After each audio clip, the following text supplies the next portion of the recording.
I'm DJ. And I'm Andrew. Welcome to the One Shots Tavern podcast, a DTRPG podcast where we seek out new ways to tell your stories through different systems and games. Today, we are talking to the wonderful people over at Living Metal Games, and we are actually going to be playtesting Crucible of Aether. Well, thank you guys for being here today. Yeah, happy to be here. Yeah, thank you for having us. We could just go around and do quick little intros, what your background is with Living Metal, and then we'll jump into the history of the game.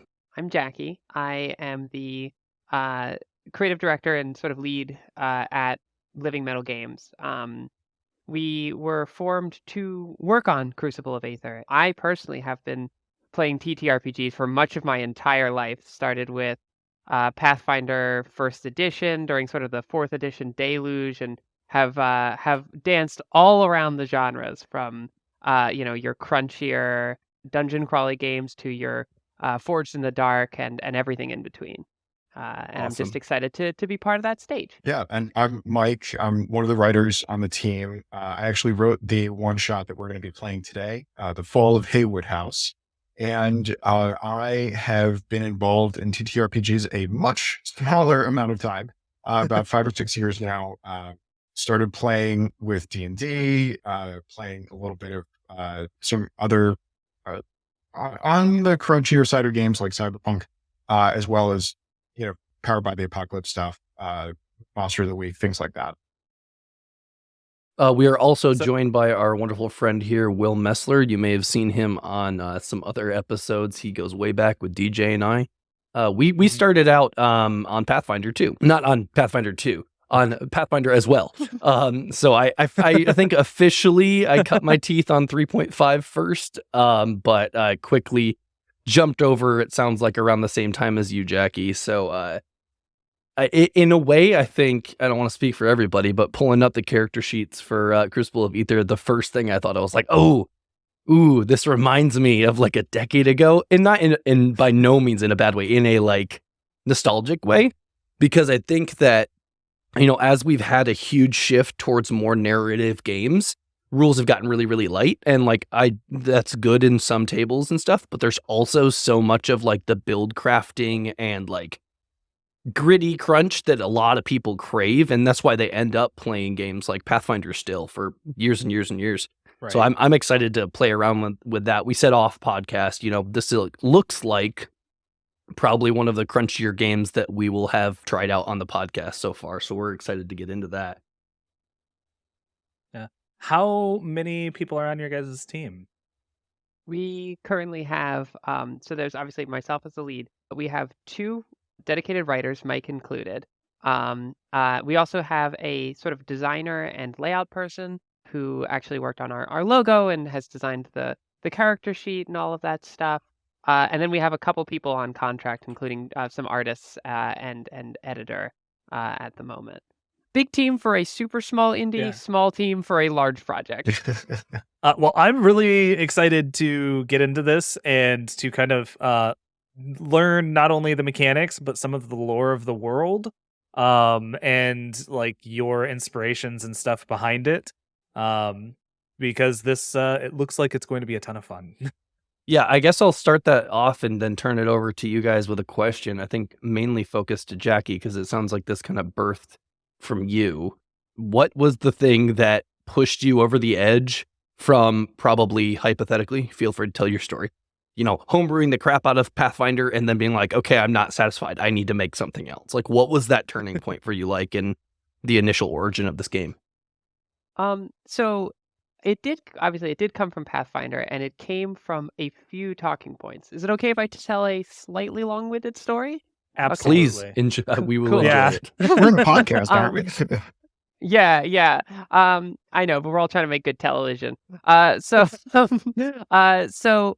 I think when we all start getting into tabletop RPGs, we all hear about them from different places, and we have this idea in your head of what a tabletop RPG is, based off of just how you learned about it and all of that stuff. So when I got into Pathfinder, the thing that made me the most excited to sort of get into tabletop RPGs and really just, cut my teeth on these things was, this is a world that you can inhabit. You are playing a character that exists in a fantasy world with your friends, and you can do anything. you can sort of just go around and grow and explore and all of that stuff. And there was one thing that kind of kept messing with me in the back of my mind as I was playing these sort of D&D-esque RPGs, right?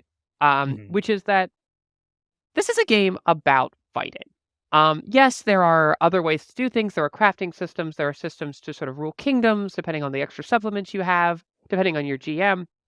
But in the end, it is a game where you are playing classes that are meant to do fighting. And that is sort of how you're supposed to interact with the world. And I didn't particularly find that as interesting as it needed to be. Don't get me wrong, I love tactical combat, and I love sort of getting into the kind of meat of these things. But I wanted to be a person in this world that could interact with it in absolutely any way. So when I set out to make Crucible of Aether, I of course wanted to make a game that was, oh well, this is a game where there still is, tactical combat and all that stuff. But I wanted you to just feel like an individual in this world that literally could just go about it and interact with it with any kind of verb that you want, right? So I wanted a game where, hey, we got through that, potentially violent situation through just negotiation. Or, hey, we actually managed to not fight those monsters that say on their little thing worth 10 XP. We snuck around them. I also want to be rewarded for that.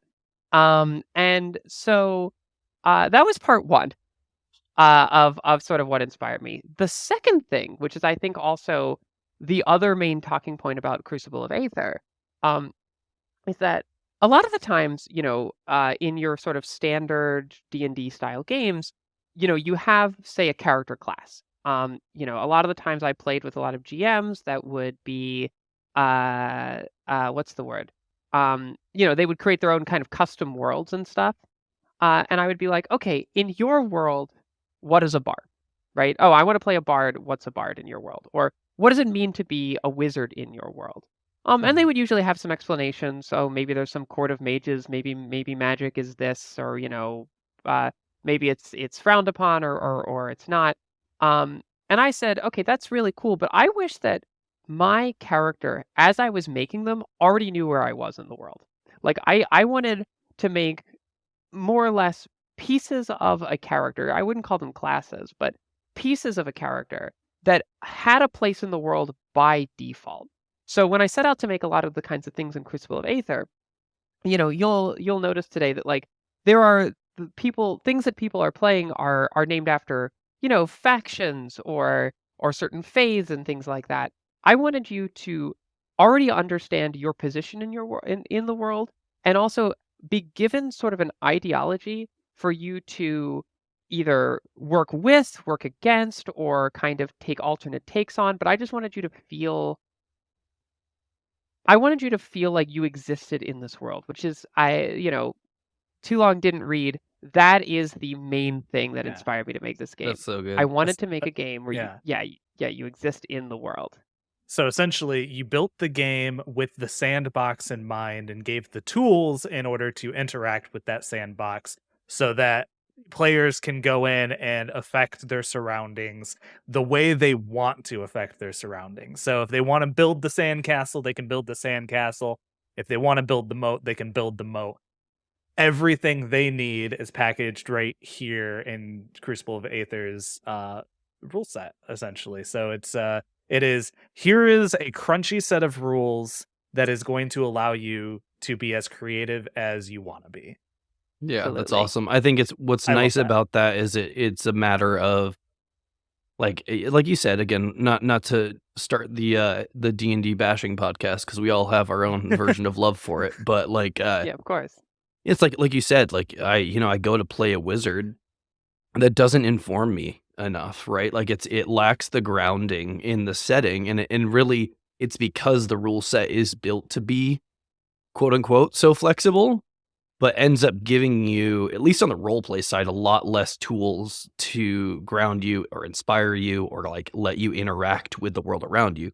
It's really, to your point, just a set of how do I attack The classic thing of like, why aren't there spells about like farming?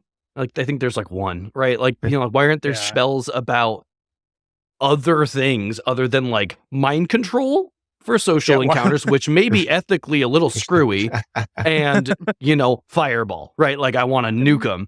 And so that's exciting to me. I think DJ just made a video recently on TikTok about cozy gaming, and how it relates to TTRPGs and stuff. And there were some interesting recommendations, but I think I'd be interested too to see how this system operates with more of that approach. Like, hey, we're actually doing a very low combat adventure, and the goal is to build up a settlement or whatever, like, not to go full Minecraft, but like it sounds like that is available within the system. Is that accurate? Absolutely. Absolutely. Very cool. Absolutely. We've actually talked back and forth about doing at some point in the future like a Frostpunk campaign. Ooh. Just Oh, absolutely go all in on that, which would tie into the setting a little bit. And also talking about sort of the very optional nature of combat. Combat is deadly. It is crunchy. You can very quickly go down. Your enemies can very quickly go down, but it's also very optional. I'm running a campaign right now. Just Jackie's in it, a few friends, that there's been 2 combats of the campaign, only one of which the players initiated. There's only been one person who died as a result of that combat, but the entire party has had 6 sessions. They've leveled, they've unlocked other careers, which is the name that we have for ability trees in the game, and they've progressed the plot without really involving combat at all. I love that. That's so cool. Very cool. I've heard about, we haven't tried it yet, but Mouse Ritter, is kind of like an anti-combat game that's out there that was recommended, I think, on DJ's video. But I've always been like, okay, pretty much every game I've ever played is like, it at the end of the day, you got to do some combat, or the mechanics kind of push you in that direction where it feels like if I want to actually interact with the system, I have to do combat. But or it's boiled down to just a skill check, and then it's terribly uninteresting, right? It's like, okay, cool, I accomplished the lockpick. Cool, moving on. So very cool. Yeah. Just looking at the character sheet and the skills, like the fact that if I want to do leatherworking, I'm not just making a dexterity check. Right. Or even just the addition of spirit. I don't know what that is, but it makes sense if you're talking about a cleric that's different than how like a wizard would cast or whatever. I mean, granted, wizard wisdom versus intelligence, but you get the point. Of course. It seems like you kind of flipped it on its head, where it's like the skill informs what needs to be done, and then you have things to help. Whereas like back in with the other systems that should not be named, it's kind of the adverse. Like you have like, here's your attribute score, here's the buff you get for it. Make sure you look at that, because you're going to want to stack it up with skills that are going to stack up well. And it looks like he kind of flipped it. Yeah, and on top of that, there are ability trees in this game that are dedicated to just being people that interact with that stuff. Like in that same campaign, for example, Mike mentioned, I am playing a clothier. I am not playing an assassin. I'm not playing a secret diplomat. I am playing a clothier. My primary stuff that I was good at in the beginning was just weaving and a few like etiquette and things like that. As I've been doing stuff, I have been mostly like focusing on those individual skills. And on top of that, when it comes to attributes, they have a lot of ways that they tie into things, which, it's easier to sort of see that as we play the game. But yeah, I wanted you to feel like, okay, you are a very multifaceted person. You are not a person of 6 numbers. You are a person of countless experience and a lot of numbers. Also, one last little thing is that spirit in this game is self-confidence versus social intelligence, and I really liked pulling that out of charisma personally. That's nice. Yeah, I also just looking these over just for our listeners who haven't looked at stuff yet. You've got 8 stats. You've got grouped into physical and mental. You got strength, dex, endurance, speed. And then for mental, we've got intelligence, wisdom, charisma, and spirit. I'm curious about, because, I think it's a common question, I'm assuming. Can you differentiate dexterity and speed for me? What's the main difference there? Absolutely. Speed is literally just how it is reaction time and physical movement. Dexterity is more of a adeptness of more of your hands. This will be things like picking locks, a fine motor skills, as it were, versus physical speed. Okay. Yeah, so it's pulling the like reflex save, the reaction time out of the dexterity, which that makes a lot of sense. I mean, they're very different skills if you really think about it. So that's cool. I like that. So because you could have like a terrible speed, right? And you could be a very dexterous individual that's performing more crafting based stuff, or and then not be good at maybe moving quickly. The watchmaker who dodges all attacks. Right? Like that would be weird. And also going into that, talking about sort of the expansiveness of the system, going a little bit into the setting, you can become an undead in this game. Undead don't move terribly fast, but you still have a lot of options, even in combat, because of the way that skills interact with the particular abilities that you might have as an undead. And we haven't even talked about, I would say, the main talking point, which is that, you level up individual skills as you use them. So your attributes you can improve them as the game goes on, but, you will become highly, I wouldn't call you specialized. It really just depends on your gameplay. But the fact that, like, hey, if the watchmaker keeps dodging things, they're going to get really good at dodge. Yeah, I like that. That's just, yeah. So, well, yeah. and within that, I'm curious, because again, as the game master, usually for my games, what do you guys have put in place? And again, I'm not one for just adding rules to limit fun, but like, how do you handle like I just want to keep spamming this skill and I'm doing nothing else today, and that's all I'm doing, and I just want to level and max up my stealth or whatever. The Morrowind, I'm going to jump everywhere I go. That problem. Like, is that a problem you've experienced in Crucible of Aether? So I think it really comes down to whether you think it is a problem. And what I mean by that is, so it all comes down to, are people having fun?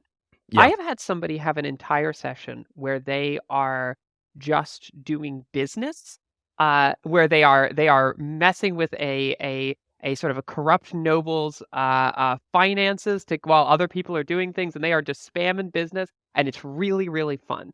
I've also seen people who kind of do the thing where, okay, it isn't so like, hey, I'm just trying to sneak all the time, and you can kind of I mean, we're all, have some experience with GMing. And in that case, you just give them different situations. You give them situations where stealth isn't as appropriate.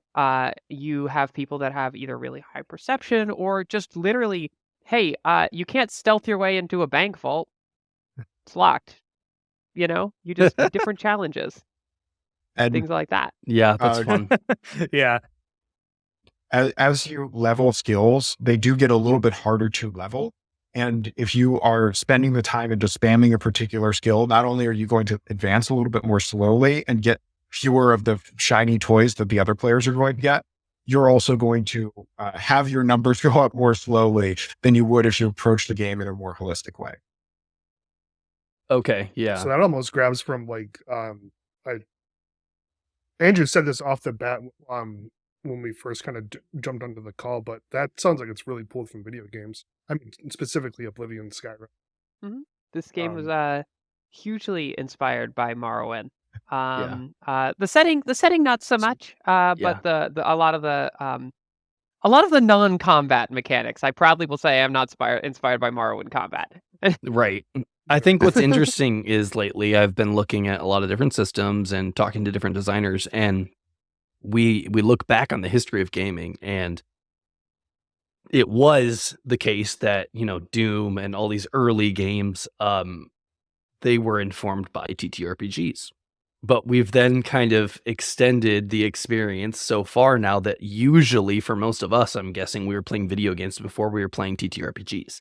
And so now we're on the other side of it and we're playing these games and we're going, hold on a second, I've encountered a mechanic before that feels familiar, but is lacking in what I'm playing. And I've seen so many systems built entirely around like, I want to create that experience, but in a TTRPG, so I'm away from a screen and I'm playing it with my friends or whatever.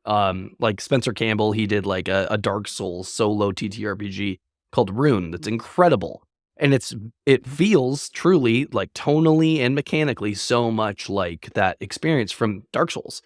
And I didn't ever expect that could exist in a TTRPG. So I'm always excited when I see people pulling stuff from video games in an interesting way, because again, that is usually a more common touchstone for these mechanics. So yeah, I'm going to shift a little bit here. I want to hear about some of the setting before we get into it. And, you know, I recently have been working on my own project, and I was working on a generic rule set for a while without the setting, informing the mechanics. And it wasn't working, right? It was too general. It was so difficult because I was trying to account for everything and didn't have enough flavor to inform it. And so ended up, flipping that script and then making sure that I was doing a setting first before then developing the system further. For you, which it sounds like the system came first, or was that not the case with the setting? Which kind of came first? And not only can you just intro us into the setting, but also just like how did it inform mechanics as it developed? Of course. So, first of all, quick little introduction into the setting in general. So Crucible of Aether is a mystic industrial RPG, and this is a term that sort of we have coined within our team, and as we've been advertising the game and so forth. And what we mean by this is that the game sort of sits in a strange ground where it's not quite steampunk, which I will explain why in just a second. And it's not quite, say, high fantasy or anything like that. It hits in this kind of middle place due to the very, very unique nature of what's going on in the world. But to answer your question, I created the mechanics and the setting in tandem. And this was just because I came at it with an incredibly holistic approach, right? I wanted, like I said when I was explaining some of the inspirations for this game, I wanted to create a world that you were able to just go around and live in and interact with. So everything informed everything else in terms of the mechanics and the like individual careers and things like that. But to give you a brief overview of the setting, so the game takes place in the Odean Empire, right, which is this empire at the sort of beginning of its industrial age. But unlike in a lot of settings where industrialization came about due to the invention of, say, like the steam engine or a steam engine sort of alternative, instead the industrial age was brought about by a group of more or less a cult of transformed robot people who are given these strange dreams by a machine goddess to create things that they, as they are sort of putting it together, don't fully understand until they are able to create it. And on top of that, this kind of machine cult is highly tied to the empire itself. And the technology that they create is very much highly guarded and only given to very, very specific groups of people. Also, on top of that, a lot of the sort of power and high industrialization come not from, like I said, not from steam engines, but from building cities on top of these ancient sort of Geiger-esque ruins. And factories are powered by these strange, ever-turning gears of fleshy metal called source cogs. So an almost bio-horror element underneath these sort of industrialized cities. And going back to that whole, technology is highly guarded, and the fact that technology has kind of happened in these sort of jumps outside of a tech tree, right? So these people are, when they're given their dreams, it could be absolutely anything. You'll have entire parts of the world that feel almost like, oh, this part of the world feels very Gothic and Victorian, but places that are restricted from this technology almost feel like Byzantine or almost ancient Mesopotamian. And all of this is kind of clashed together in a way that only works in this world's sort of unique approach to technological advancement. That's super interesting. It reminds me of two big things while you're describing it. Kind of reminds me of the Mythals from the Netherese Empire, if you're familiar with that, from like the Netherese Oh, yeah. craziness of I think it came out in 3rd edition. But yeah, like the ancient, civilization with high magic.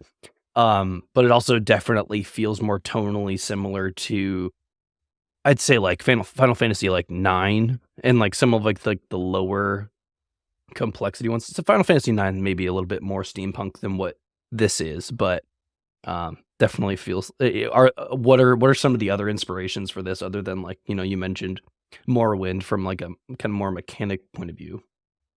I was reading a lot of steampunk when I started working on the setting, was really inspired by a lot of the sort of steampunk and gothic aesthetics.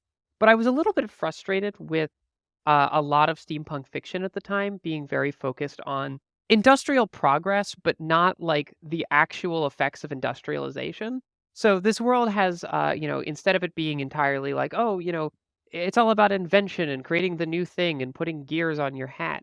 It's instead like there are factories with very, very, oppressed working class. There is intense pollution. There is very complicated kind of social disparity. And yes, there is invention, and invention at times is cool and something to be proud of.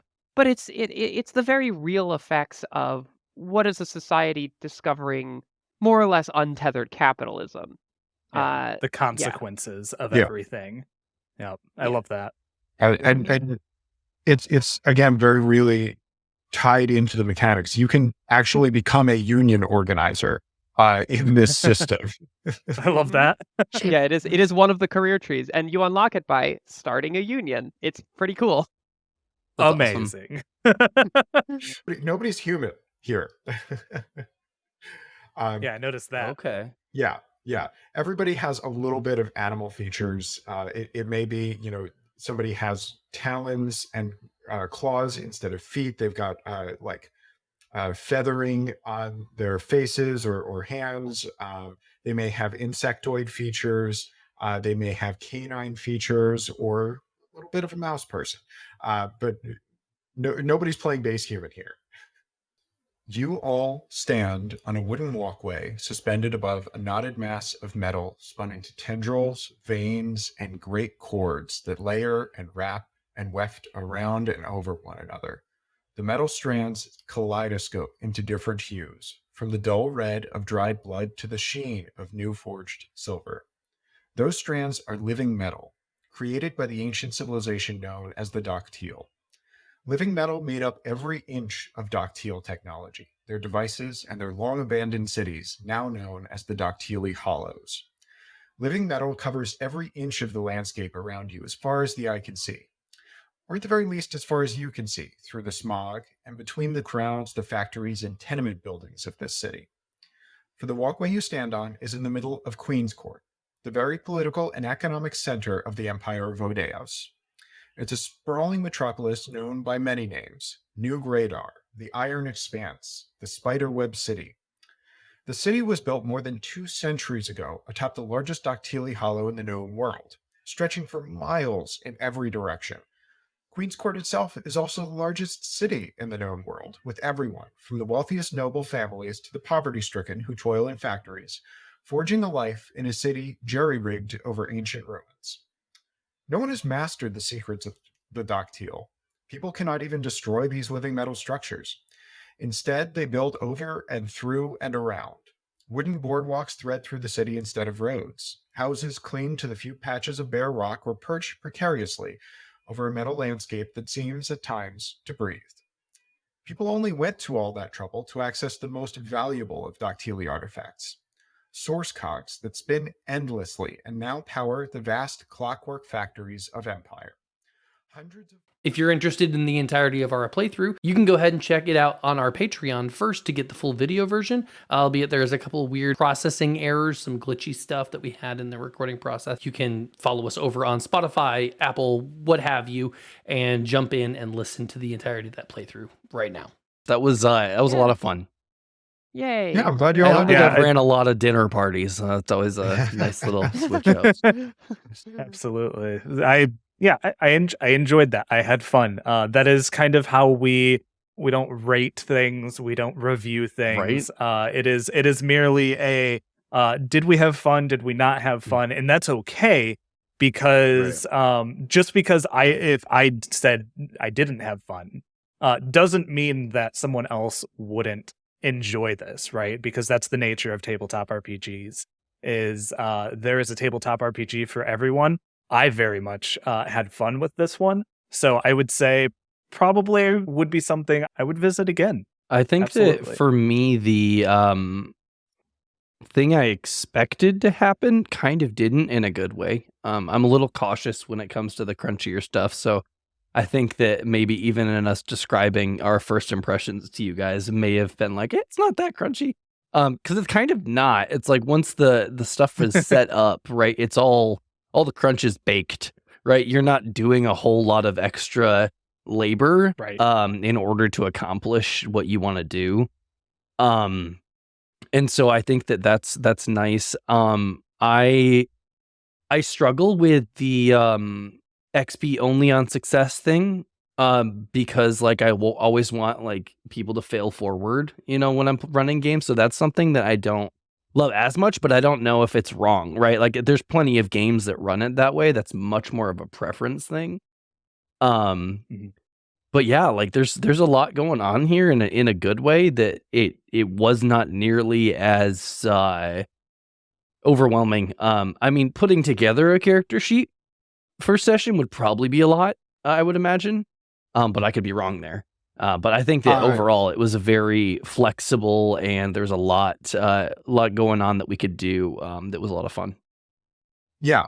I mean, it's we're also very conscious of the crunchiness of the game, especially in character creation. So like as we're going forward, we have these tools that are set up. Like the form fillable PDF is going to be there for release. We're going to have the spreadsheets for release that you can just hit options to create a character. Right. You can Very nice. set all of that up through the spreadsheet, and it'll all be set up for you. Not set up for you so much as you can choose and see the various options, and you won't like forget a step or something. Right. And also the XP on failure thing. That's a bit of feedback that we have gotten consistently over the course of playtesting. And that's something that we're looking at in terms of what the leveling experience is, sort of the expected value of a given check at a given XP return at a given likelihood of success. That we're doing a lot of that behind the scenes to try and make it as seamless as possible at the table. We're also building out, GM tools and how to describe, how to think about the game. We've got tiers of skill checks of like, this is how you present a more difficult check. This is the context that you have it for. This is when you're building a campaign, how you think about creating the difficulty. And also like starting at higher levels or starting with more specialized characters, things like that, to really make the experience as seamless as possible.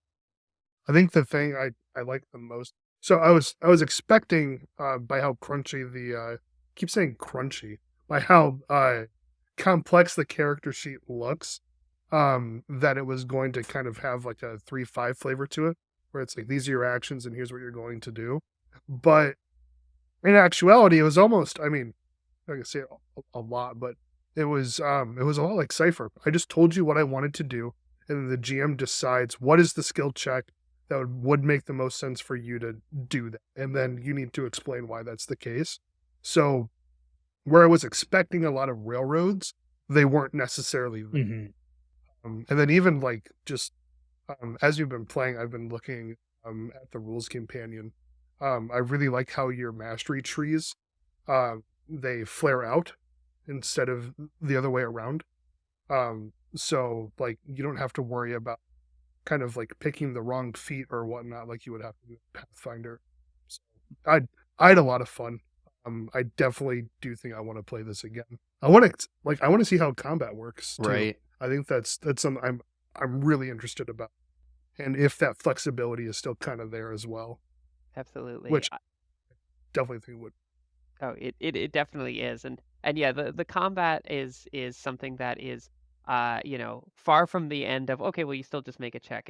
It's incredibly like nuanced and tactical to the point where you making those kinds of nuanced decisions can be the make or break between yeah, I'm a peasant with a stick, but this is how I defeat the armored knight, and it's entirely just a quick but strategic experience. Yeah. That's cool.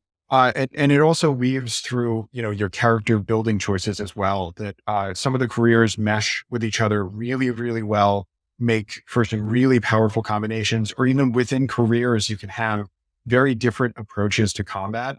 For instance, the Ashen Reservist, there's a way to build that character that very much focuses on buffs and debuffs and granting and manipulating the action economy. And there's a way to build that is the stereotypical black powder ghost of, I am going to run and gun, I am going to fire my pistol and try and disappear from combat and control combat in that way. And that's just within a single career. Yep. That's super Yeah, I cool. noticed that because I've got I've got Pariah. Once per scene, I can just attempt to hide for free. Don't have to use an action point to do so, right? Which I think is super interesting. I'm with Will on this. I would love to play this again. Definitely would love to experience kind of that more maybe not campaign, but just multi-shot yeah. because it allows me to be creative with my actions in a way that I really like, that I get out of Cypher, right? Or I get out of mostly Cypher. It's also got enough of like a guideline with the skill trees and like really kind of like diving in towards that speciality by like picking exactly the right thing, right? It's I want to be a stealth archer in Skyrim, It's And you can absolutely build a stealth archer in this game. It means you're going to be, you're not going to have as many options in a social interaction, but you can absolutely be a stealth archer. If the campaign ends up with a lot of social interactions, you might feel like you could have made different choices. Right.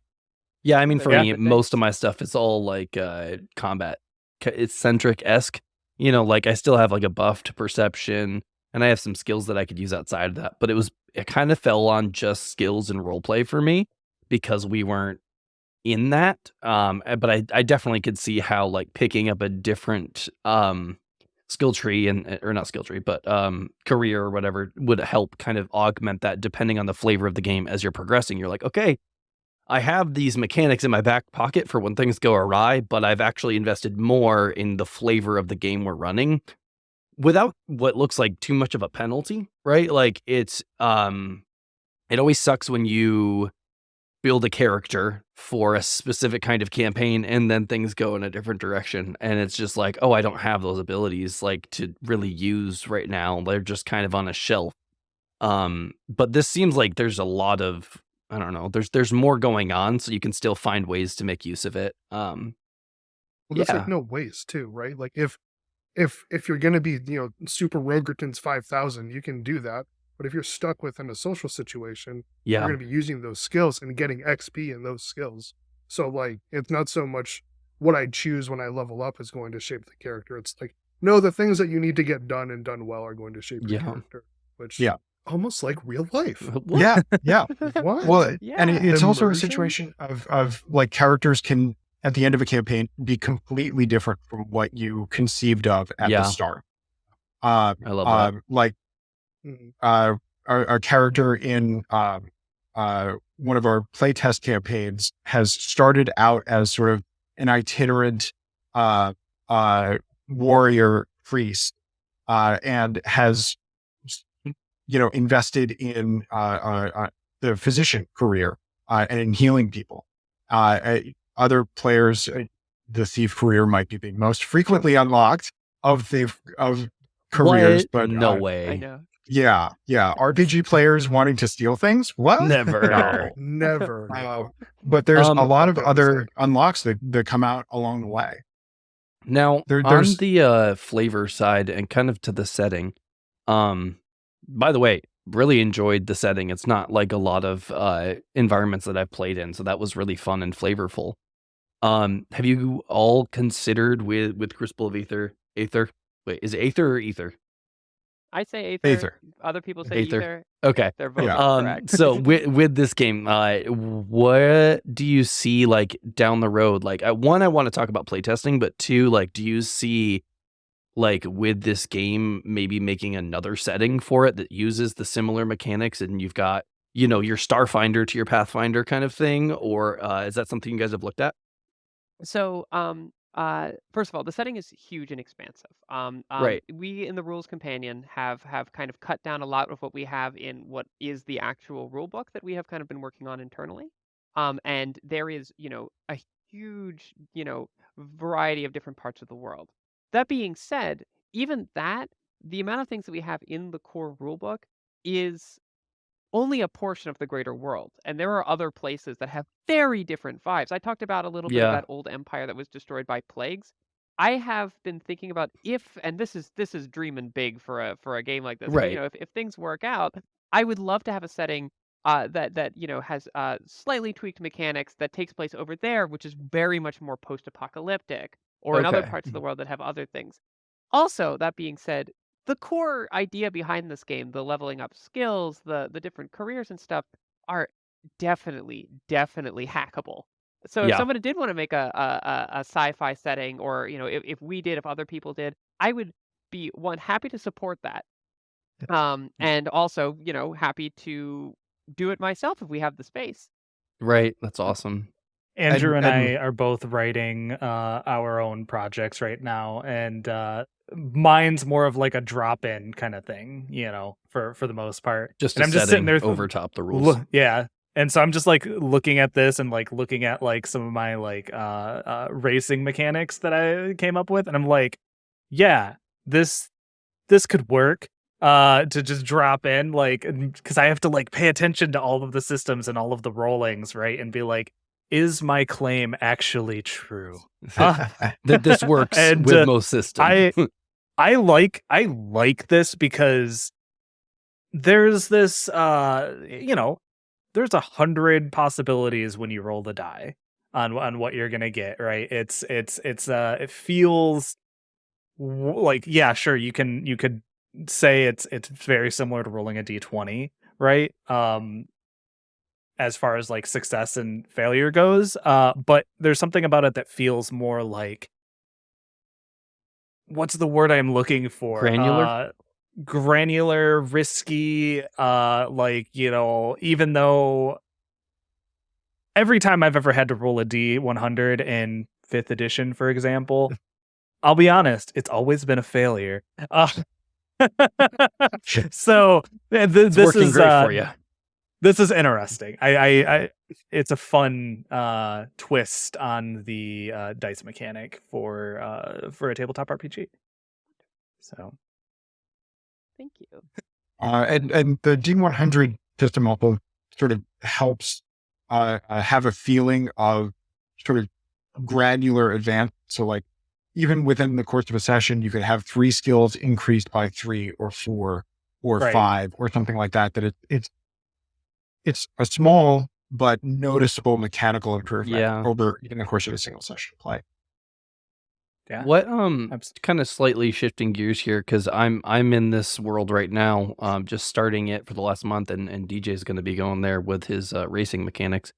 But could you guys just like talk for a minute about playtesting and what that's been like, and organizing a playtest, and stress testing your game, making multiple versions of it? Yeah, start wherever you want, but what's that been Uh, like? So it has been an absolutely wonderful experience. So I will admit, when I first started working on this game, I worked on this game working in a comic book store. This was many years ago. I kind of was on and off the project. I was writing this expansive world, and I was very insular. I didn't have much of an online presence, anything like that. And we opened up our public playtesting, very recently, right? We opened it up at the beginning of this month, and hosting it all on our Discord server, which I don't know if I welcome anybody to join. I don't know if you want to somehow put That's that out fine, there yeah. if you're comfortable. Edit me out if you don't. So one, we have been getting people from all over, I guess the spectrum of uh, TTRPG fandom that I did not expect, that have taken these, wild new views on the game. Because I'm thinking to myself, oh, most of my friends are into like Blade in the Dark. I mean, you just said like you're so used to playing rules light games and things like that. And meanwhile, one of the most played games of our playtesters that have found our game through my posts, through different online fandom, through discussion, have been in the Lancer community. And they'd be like, war games. And and they're like, wait, you mean I don't have to fight all the time? And that's been really fun. Um, That's um, fun. Yeah, crunchy combat that isn't constant. What? yeah, it's What? wild. Love And that. so to kind of take that outside perspective, that has been really, really wonderful, and it's been really fulfilling to have people sort of discuss the different parts of their game that they find incredibly interesting. And on top of that, like it has been absolutely wonderful when other people find these flaws in your game, things that they really just like, oh, this doesn't work, I rub up against this, but in a way that you realize, okay, it's not like, oh, oh no, criticism. It's like, no, they're Yeah. on the journey with you. You have all Right. these people that are so interested in being like, hey, that doesn't work. There's a typo. Here's a thing here. And they want this game to be good. And you're just Mm, getting more and more people onto your ship, kind of being like, hey, we're all here to help you out. We're here to make this game that we think has a lot of potential to be the best thing it can be. And it has been honestly absolutely magical.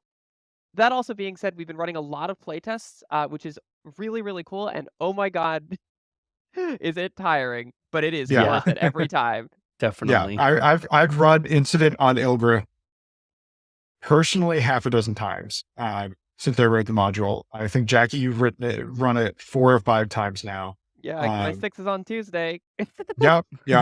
And then we're also going to be doing further playtesting of this module, Fall of Haywood House at AwesomeCon and Unpubbed in the next month as well. So we're chugging along That's awesome. and trying to get as much feedback as we can to do another set of playtesting, incorporating that feedback to make sure that we Yeah. don't over tweak and knock the wheels off of what's working as we move towards launch. Fingers crossed as soon as we possibly can. That's awesome. Yeah. Purely selfish question. What advice would you give to game designers that are ready to take the plunge into playtesting? I know this is going to sound really blunt, but That's fine. just do it and Yeah. be really, really open. Don't worry that your game has this flaw that exists. Don't worry about if 5 people join, your Discord server or 50 people join your Discord server. Just do it and just be open to what everybody says. And also, one of my favorite bits of advice that I have always heard, which is when people play your game, listen to what they say is wrong, but do not listen to their answer to it. Interesting. Okay. Yeah. No, because Yeah. people are good at knowing what's wrong. They're bad at creating the solution for it. Yeah. No, I Yeah. hard agree with that. That being Yeah. said, Yeah. Will maybe found the biggest problem in my game and had a pretty solid solution that worked perfectly. Oh, nice. Okay. I like numbers. Yeah. He's a numbers guy. I appreciate that you guys actually reached out. That was pretty awesome. So anybody listening at home, if you are like, I don't know if I should reach out or see if they'll find me, reach out. Because we would absolutely love to do more of this with projects similar to this. Because yeah, I mean, Yeah, basically, if you guys are okay with us extending an invitation, we'd love to include like your Discord in the description or whatever. Yeah. Absolutely, that would be fantastic. Okay. We're- So if you guys are listening right now, you are more than welcome to hop over into the Discord server. There's open playtesting going on right now, from what I understand. And anything you guys want to say on the welcoming people into your side of the world? Yeah, We're happy to come and have take you. this journey with us. Also, not just people who are players, but also we wrote the Incident on Ilgrif one shot from the GM perspective, because part of what we are testing here is it able to run outside of our minds, and making sure that we build the GM tools in a way that helps a GM be able to run a very open-ended adventure that lets players take advantage of that huge toolkit that they have without, driving a GM crazy. That's awesome. Well, thank you guys Yeah. so much for playing with us, having fun, and teaching us about your game. It has been an absolute pleasure. Thank you for having us.